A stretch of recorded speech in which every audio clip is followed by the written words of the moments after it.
Thinking about history makes me wonder how I'll fit in one day. I guess. And you too. I kind of wish people still wrote like that. History, huh? Bet we can make some. Hi, friends. You're listening to Beyond the Pages with Sarah and Savannah. So today we are talking about Red, White, and Royal Blue by Casey McQuiston. And first off, it was an amazing book. What do you think? I think it's very perspective, because I wouldn't really consider it an amazing book, but it was good. Like, it wasn't, I think, my cup of tea, per se. Okay. But it was definitely a book for its time, because this came out in what year? It was definitely a few years ago. It came out before 2020, for sure. For sure. It came out in 2019. 2019. Yeah. So it's... a lot of stuff has happened politically since then, and just... Yeah, I think this writer, when she was writing it, was kind of being a little optimistic as to what was happening during that time. But the world changes so quickly, and of course it's a book that isn't necessarily true, right? Yeah, so, it's kind of an alternate reality because it is a different president than we had at the time, or the U.S. had at the time. We are not American, so while it does affect us, it doesn't really affect us. Yeah. And honestly, I mean, if we look at the succession of like the princes and the princesses now, it kind of fits. Yeah. Right? So I listened to the audiobook version of this. You read the physical copy.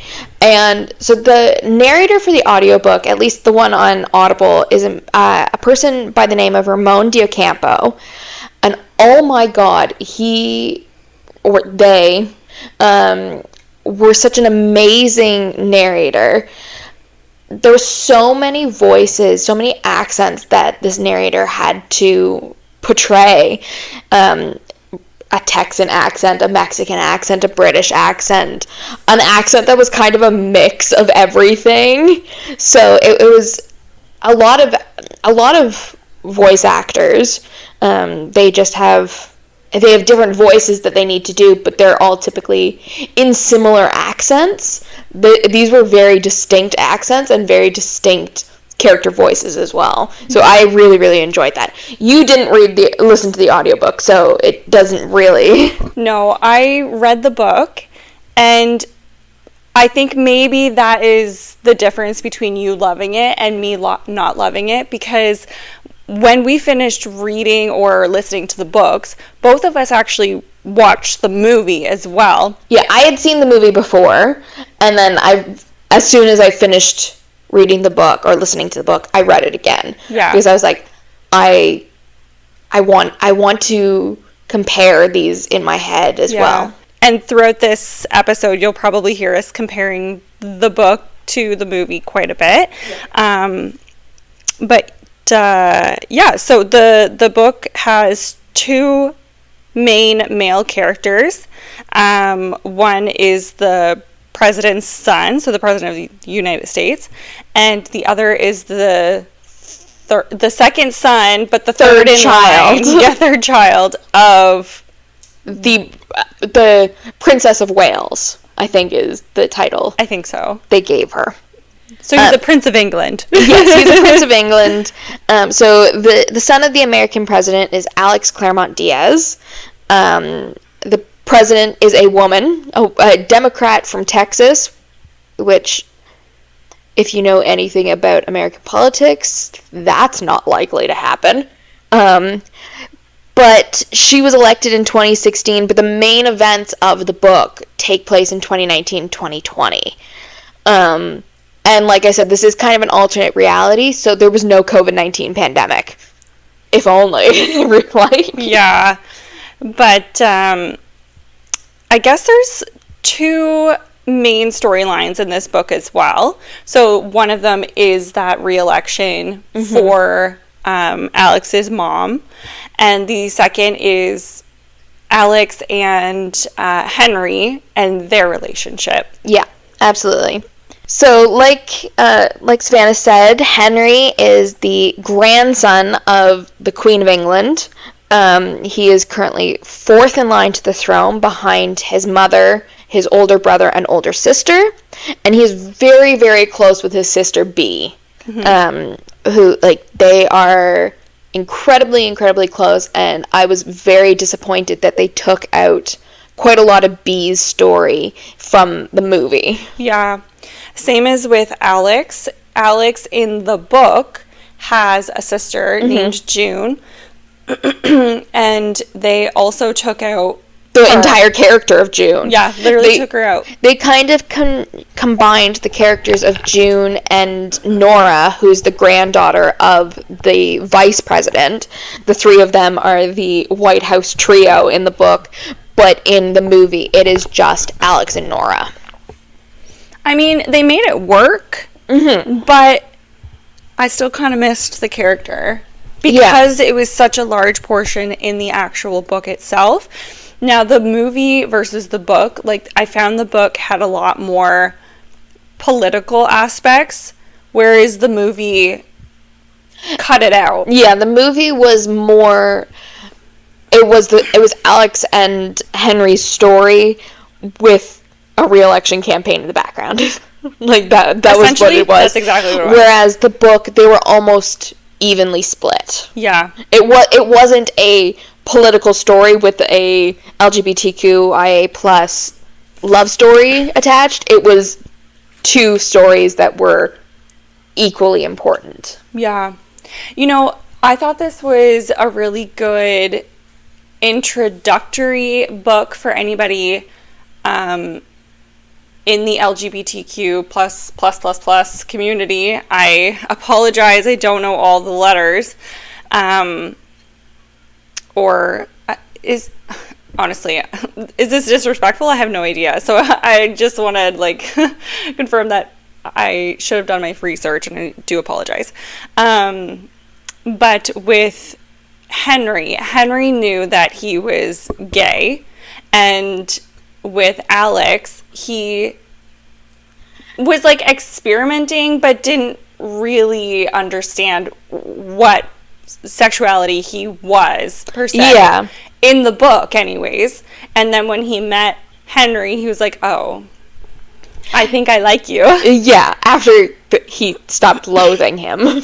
Whereas in the movie, he had already, like, had a couple people that he, like... I think it was still, he was kind of experimenting, but hadn't settled on something. Yeah. And in both the book and the movie, he kind of settles himself as bisexual. Yeah. Because he does have relationships with females and with men. Yeah. So. And he does come out as bisexual in the book, too. I did find that portion, like, it's funny that the movie was all about their relationship because it took so long in the book to reach that point. Yeah. A good half of this book was literally about Alex and his wanting to be part of that political campaign running and what he can do to make a change. Yeah, and, like, there is a ton of flirting going on between Alex and Henry during that early part of the book where Alex is trying to be involved in his mom's campaign, but they're just not really going all the way to having a relationship until, like, more than halfway through the book. Yeah, and the same was with the movie, though. Yeah. It was, more than halfway through, and then they were like, oh, I think this is an actual thing. Yeah. I did really like that quite a few of the text conversation or email conversations that happened between Alex and Henry in the book are word for word in the movie, which was really amazing. I had a little note whenever I was watching the movie that I said the movie jumped right into text messages, didn't show anything about emails, and skipped a ton of background and political events solely focusing on the relationship. There were some emails, obviously, later on in the movie, but like a good portion of this book is mostly just emails. Yeah, they have it written. I've looked at your copy of the book, and they have it written differently than the normal text of the story. They have it written as an email or emails between them and texts between them. Yeah, which is it's a really interesting way to write the book. Another thing too is when she was writing the emails in the book, at the end of every email there was like a quote from some famous person or some famous book, and I don't know if that was like, you know, me just not understanding if it was real or not, but they didn't add any of that into the storyline in the movie. Yeah, they didn't. Like, they were mostly about relationships, whether it be heterosexual or homosexual relationships. They were both just like these letters. Some of them were between a man, like Alexander Hamilton and his wife Eliza were a couple of them, but there was also letters between Alexander Hamilton and John Lawrence, who was his best friend, and they were about relationships and love and stuff like that. So if you remember that quote at the very beginning, one of the most famous lines that we have is history, huh? Bet we could make some. And then they didn't even add any of that in to the movie. The history part of it was them making history, because in part of the storyline is that the prince, so Henry, isn't allowed to be anything but perfect. So he can't be gay. He has to marry a woman. Yeah. And so the history is that he doesn't want to. Yeah, they're changing the rules is what it is. Yeah. They're public figures, important public figures, and they're changing how thousands of years of history have seen people in their position. I just think they really could have played a little bit more into what the book was supposed to be, instead of just making it a fluffy story. Yeah. You know? Yeah. Like, reading this book, I didn't necessarily love it, but then watching the movie, I realized that some of the things that I didn't like made sense because it filled in the background to what it was supposed to be. Yeah. Not just like a love story. Yeah. If you didn't read the book, it's a good movie. Yeah, it's a good movie. I really enjoyed it the first time I watched it. But having read the book now, there are things, for me, there's things about Alex and Henry's relationship that aren't touched on in the movie. But like I said, the removal of the character of Bea, or about her story, she's still in it, but removing her story kind of, that was one of my least favorite parts in the movie, because Bea is just there. She's a supportive sister, but she, in the book, she is a struggling cocaine addict. She became addicted to cocaine after the death of their father, and Henry has supported her through her recovery, and that's a big part of her story, because in the emails that are sent between Henry and Alex, Henry tells Alex about Bea's struggles and about his struggles with helping Bea through her recovery. And so when the emails come out, there's the Powder Princess is what Bea is referred to because of her cocaine addiction. And so the struggle that she has to face, in addition to the struggle that Alex and Henry are going through when these emails are released, is really important to the story, I think. Yeah. I love that you mentioned that she was like Henry's supportive character in the storyline, whereas the character that they took out, June, which was really Alex's supportive character. Yeah. Yes, there was Nora, and Nora became June essentially in the movie. But in the book, there was a storyline that they had where June was the contact person for this like media reporter, and No, that was Nora that got Nora got the emails, I think. Oh no, I'm thinking about something different. Keep going. wasn't Nora with Percy? No, June was. Oh, I'm mixing them up. In the movie Nora is, but I think June. Now I'm forgetting.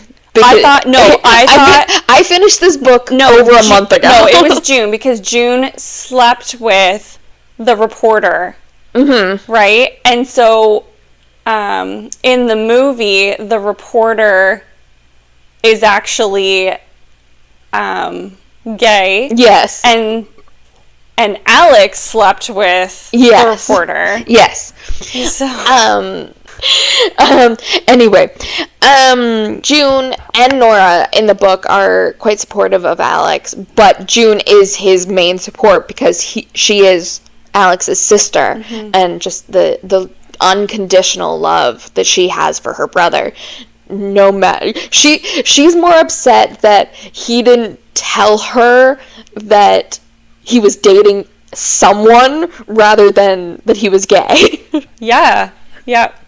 You know, that reminds me that one thing, too, I found in the book, his mom was a lot more, like, supportive and, like, easygoing and chill. And then in the movie, she was a little bit more uptight, I found. I almost find the opposite, because, like, in the book, she does a whole PowerPoint presentation. No, I had a note on that. On trying to figure out what needs to happen from a political standpoint, proving that no campaign funds were used for personal communication or personal stuff, and all, like, Air Force One wasn't used for only personal travel. It was always involving an official engagement, stuff like that. So I kind of found she was a little bit more uptight in the book. See, I thought it was funny. Like, it said in the movie, when Alex told his mom, she made a comment that if she had enough time, she would have made a slideshow. And in the book, she literally did just that. Well, I think that line was put in specifically because in the book, like, it was put in the movie because in the book it does happen. But see, it was, from my understanding, it was kind of funny in the book because she made a slideshow about, like, the relationship or whatever, but then she was like, I didn't have time to make 2 slideshows because I should have made one about, like, sexuality. It was. I love the relationship between Alex and his mom. She is very supportive. Again, she was more upset that she didn't know that he was dating somebody than that he was gay. And I think, as someone who is a straight woman, I have never felt unsupported by my parents, but I know that so many people who are LGBTQIA+, they don't have the support from their families. So they, like, to see... It did show that, because Henry didn't have the support in his family. Yeah. But it did show the support in Alex's. Yeah. The only support Henry had was his sister. The rest of his family, for most of both the book and the movie, he had no support from the rest of his family. Yeah. His mom seems... I think, if I remember correctly, his sister had a talking to with their mom and said, you better support your son. Yeah. Because she does become more supportive of Alex and essentially tells off her mother, saying, I can get the government to kick you out, essentially. Yeah. And in the book, they have a grandmother for the queen. Yes. But in the movie, they got rid of the grandmother and they replaced it with a grandpa. Yeah. With a gay icon playing this horribly homophobic king. Yes. Like, Stephen Fry, he's amazing. Absolutely amazing. But he's playing this horribly homophobic man. Do you want to go into a couple of the differences between the book and the movie? I do have a couple more. Yeah, go ahead. Let me just see here. One thing that I liked about the movie versus the book is that it had a lot more charisma to it. I thought it was funny. I thought it was, lighthearted. Whereas in the book, I found it kind of somber and kind of boring. Okay. Like, I'm not someone to follow politics, so a lot of the politics, I was just kind of like, okay, why does this matter? I don't really care. Like, it made me kind of bored, and I didn't want to read it. Mm-hmm. And then there was a lot of lingo going on as well, and, like, acronyms, and they got rid of that, and they added, like, what was her name? The one with Sean. Oh, Zara. Zara, that's it. Zara was a big portion of the movie. Yes, she was a much smaller character in the book. But she was hilarious in both. movie. In both. I think she's less hilarious in the book. She's absolutely hilarious in the movie. I just didn't think the book came off funny. Whereas I really enjoyed the end confrontation with, like, Zara and Sean and Alex and Henry, like, or not confrontation, but the Alex finding out about Zara and Sean. It's like, what's going on? In both the movie and the book, this happens. Yeah. And it's that's the one, like, truly funny part. And one of the parts that they took out of the movie, but was in the book, was the part where Alex goes to Henry after they had that fight at Henry's childhood summer home. Mm-hmm. Yes.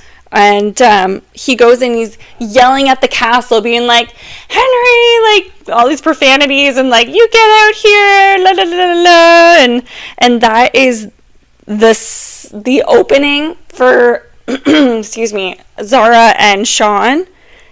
And then they realize, like, oh, they're actually together. Yeah, they're engaged. They kind of included a little bit of that confrontation between Alex and Henry after the fight at the lake house.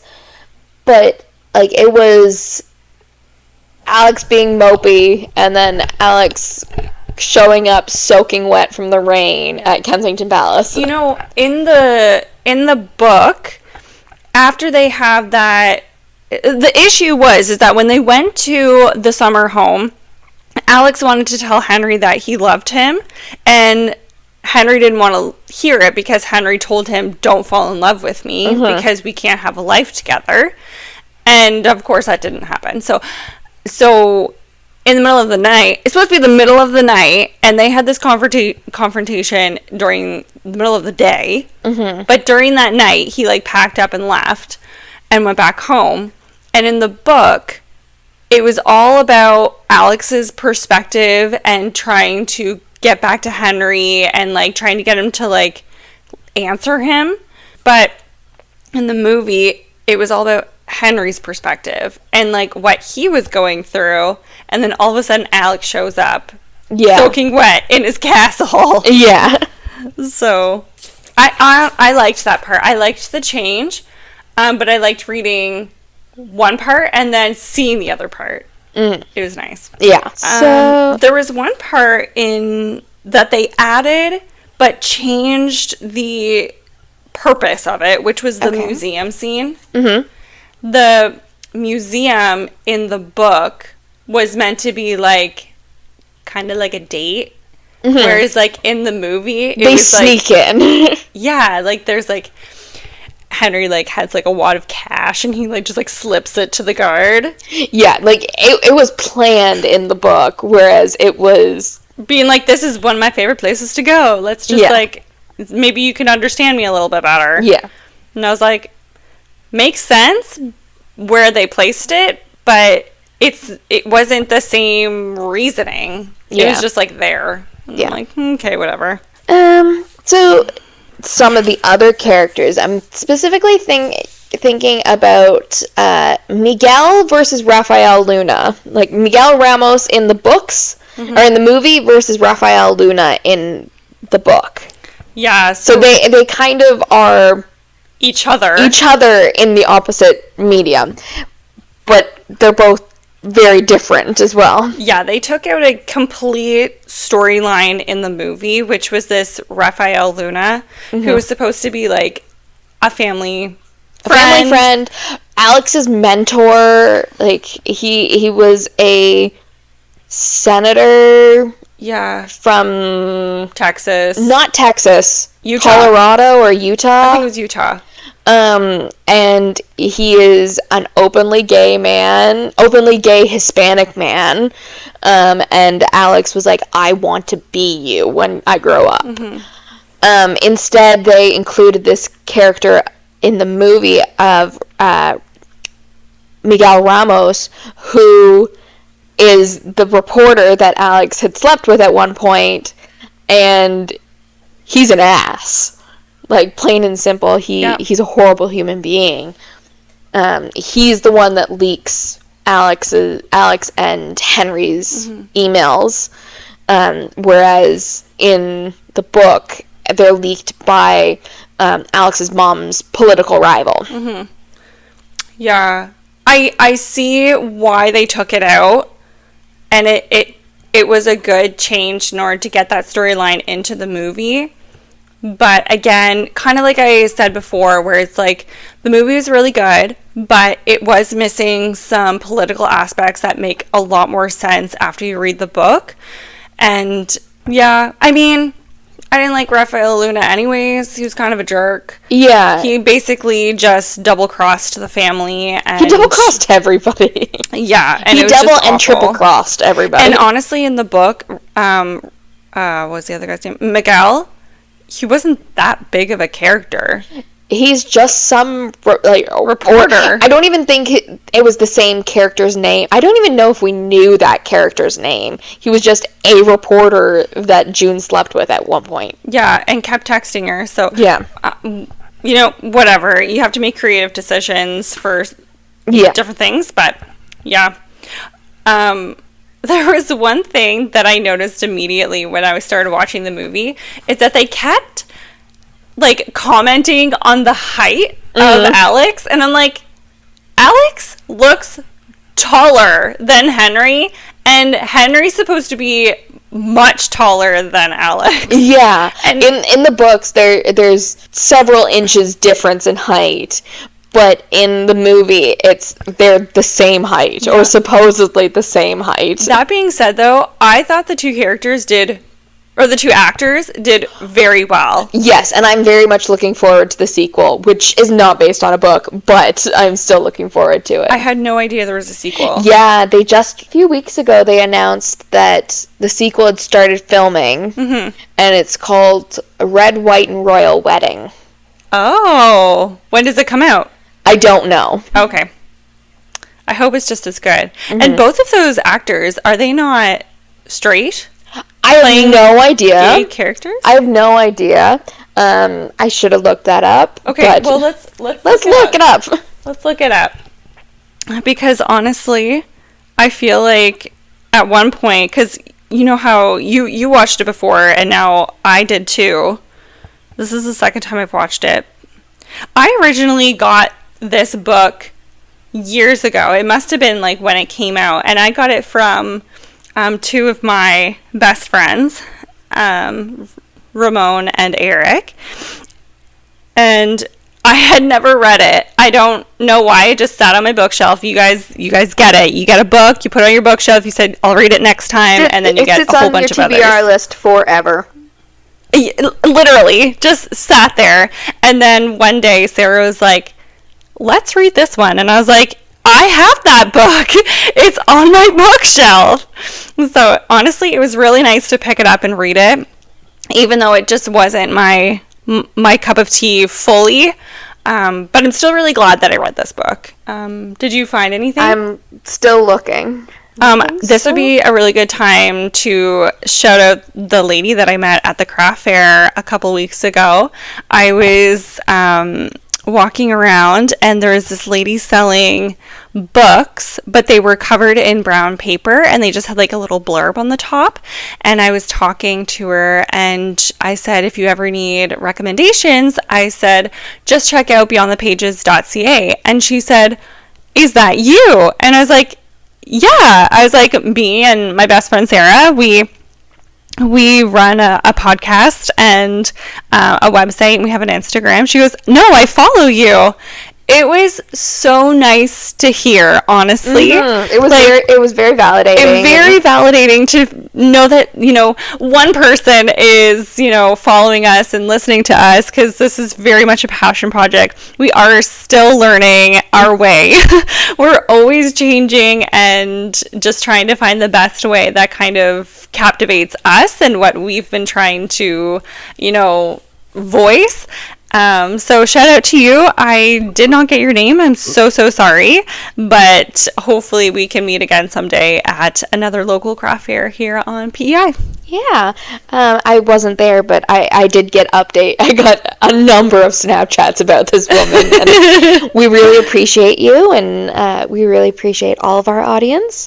And I could not find anything about the actors, their sexuality. Honestly, it doesn't really matter. Honestly, it doesn't matter. Like, either way, they're amazing did a great actors.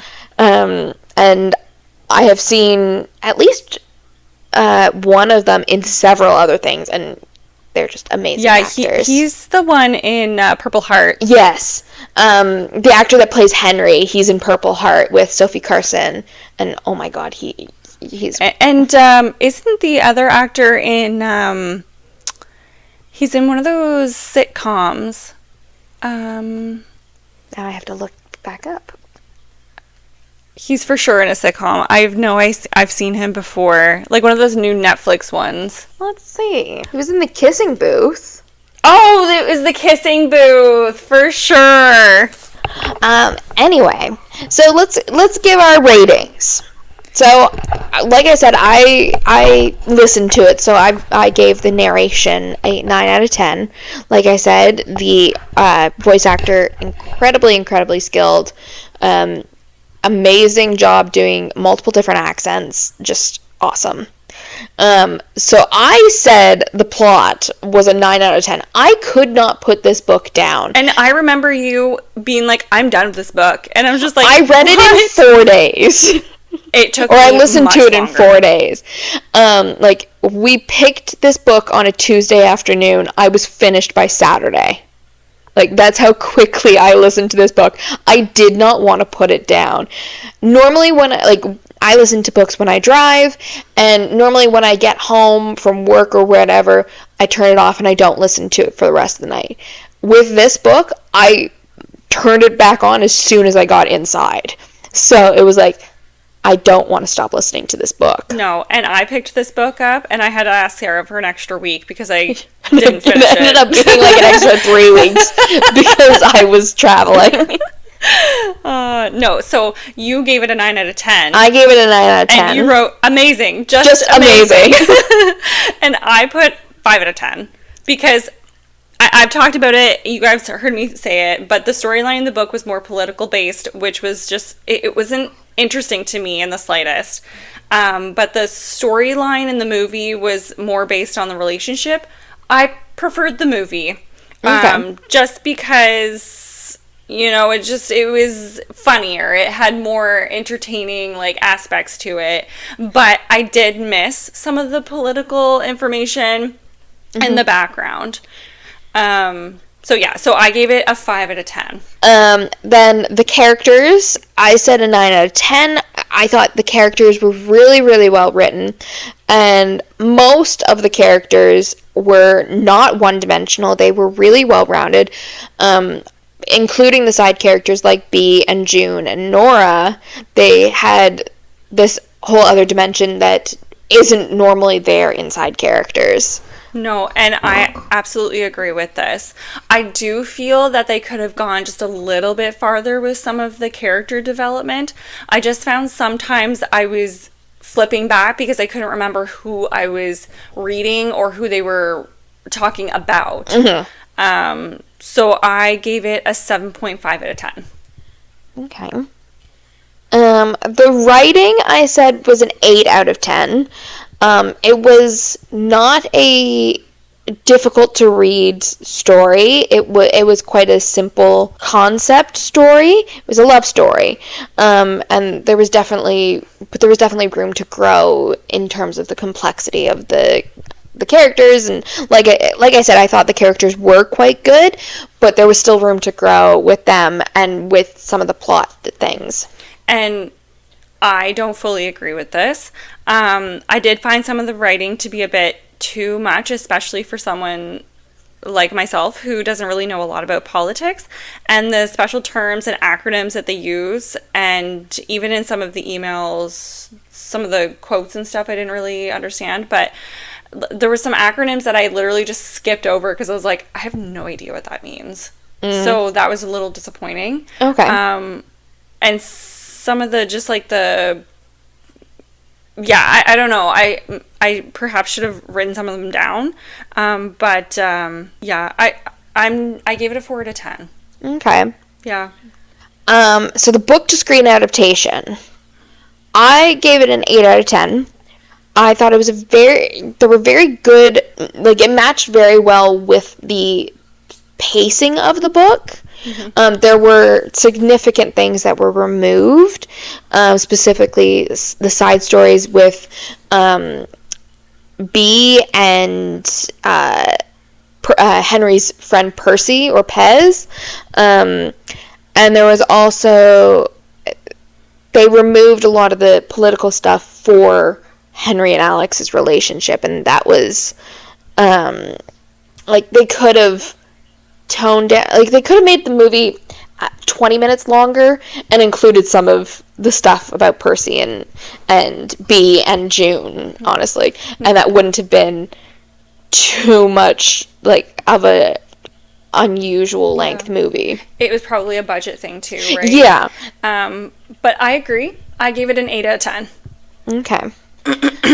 So in total, I gave it a 43 out of 50.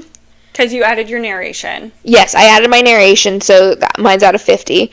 I thought it was a very good book and a very, very good adaptation.